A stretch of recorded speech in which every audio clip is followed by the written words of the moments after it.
Evolution has allowed some animal species to adapt to ever-changing environments and live for millennia. Evolution doesn't always quite work out, though, and an animal's own body parts can end up being the things that kill them. Let's go.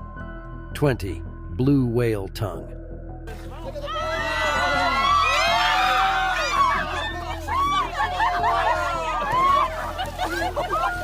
A blue whale has a tongue that can weigh around 5,000 lbs or 2,268 kg. The large organ is packed with protein, which is probably why orcas see it as a tasty meal.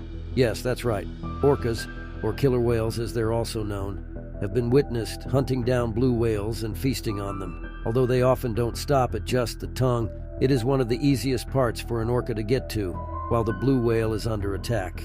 Killer whales have been seen surrounding blue whales and attacking them while another orca will stick its head inside the mouth of the blue whale, taking advantage of its weakened state to bite down on the blue whale's tongue. While a blue whale's tongue may be vital to its ability to eat correctly, as it helps to keep food stored in its mouth, it is unfortunately also its dangerous downfall when it is being hunted by an orcapod.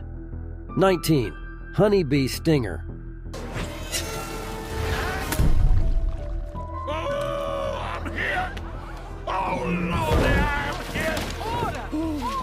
When a bee feels threatened, it will sting you to protect the hive. When a honeybee stings you, it can't free itself without leaving the stinger in you. To dislodge the stinger, the bee must make an attempt to pull it out, but its structure actually prevents removal. The stinger sort of screws into the skin, meaning once a bee has stung you, it can't retract the stinger. When a honeybee pulls away, the stinger rips from the bee's body, rupturing the abdomen. The stinger remains in you, and the bee is left with a hole where digestive material and the venom sac have been ripped out. Bees don't actually have blood in the traditional sense, so while they can't actually bleed to death, the ripping out of part of their digestive system along with nerves and muscles is what kills them. While this dangerous body part does kill the individual bee, it also serves a purpose to protect the hive. The stinger will continue to inject venom for several minutes after it has pierced the skin. In this time, the scent released from the venom lets the hive know there's a threat. It's advised to move away from the hive and remove the stinger in order to stop a swarm of bees coming for you. 18. Bird feathers.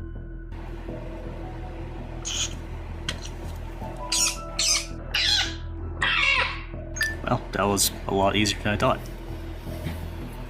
During molting, birds grow new feathers that can kill them. They're called pin or blood feathers, which have a quill-like appearance and carry a blood supply. As these feathers develop, they can be dangerous to the bird due to the ongoing blood flow within them. Because a pin feather has a blood supply running through it, unlike mature feathers, there is a high risk of the bird bleeding. If the new feather gets snapped or damaged, it can be life-threatening for the bird. The part of the pin feather that remains in the bird is basically an open tap allowing blood to flow out of it. Birds can't survive a lot of blood loss, so even if a pin feather is only bleeding for a few minutes, it could prove fatal for the bird who will die from blood loss. The only way for the bird to live through a broken pin feather is to remove the new feather entirely, and therefore cut off the blood supply or to attempt to stem the bleeding.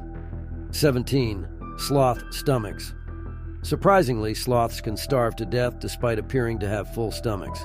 This unusual situation arises from their incredibly slow metabolism and digestion.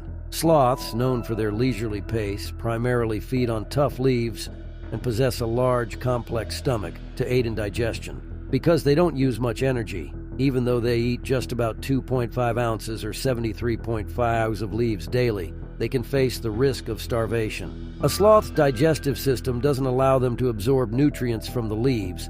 Instead, it uses bacteria to break down the leaves, and that's how sloths get the nutrients they need. This bacteria is sensitive to temperature, and rather than maintaining a constant temperature, a sloth's body temperature is determined by how hot or cold the rainforest around them is.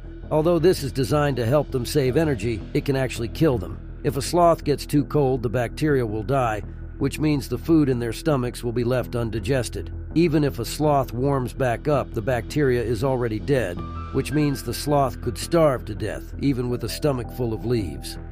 16. Hermit crab shell. Unlike other crabs, hermit crabs do not have a shell of their own. Instead, they find the abandoned shells of other creatures to live in. They keep changing shells as they grow. Not having the protection of their own shell puts the hermit crab in a vulnerable position that can kill the crab. Hermit crabs typically only leave their shell when they have outgrown it and need to find a new one. This is a normal molting cycle for a hermit crab. However, a number of factors can force a hermit crab to leave its shell early, which makes it more open to attack from predators. Having no shell can also result in the crab's exoskeleton drying out, causing it to become lethargic. Hermit crabs are very picky about their shells and fungal growth or foreign objects such as sand. Inside the shell are just some of the reasons a hermit crab will leave its shell early. Another more modern problem that hermit crabs are faced with is mistaking plastic for a shell. In an increasingly polluted world, hermit crabs are mistaking plastic containers for a new shell. Once in the plastic, it becomes hard for the hermit crab to move or even free itself in some cases. They become trapped and eventually die in the plastic waste.